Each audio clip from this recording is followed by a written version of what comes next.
So 1 year of Brony. Yes, I did upload my first video 11 months ago, but that video sucks. This time last year I finished watching all the episodes of MLP that were out at that time, and there's also quite an interesting story about how I first decided to give the series a go, and it all starts with my sister. As I said in one of my previous videos, my sister is the biggest Brony hater I know, and during a car journey she was slagging off Bronies.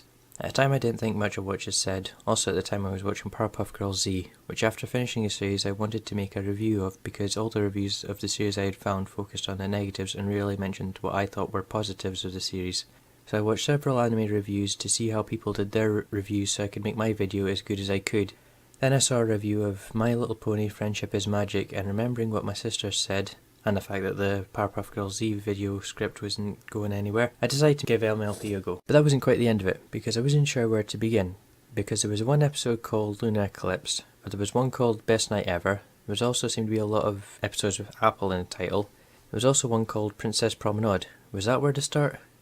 Eventually I found that someone had uploaded onto YouTube My Little Pony Friendship is Magic full movie. Yes, that was Equestria Girls. So of course watching Equestria Girls I was deeply confused. So much so that I thought that Sunset Shimmer was a character in the series the first time I watched it.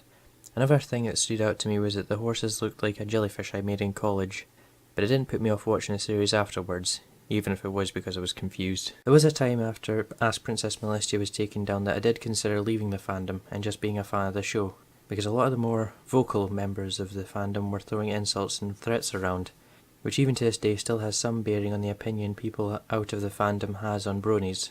But the thing that restored my faith in the Brony fandom was how they all came together when Dr. Wolf's YouTube channel was taken down. I hope you found this video amusing. It's been quite a year with ups, downs, great pieces of fan fiction, and that rarity Spike comic that I won't talk about.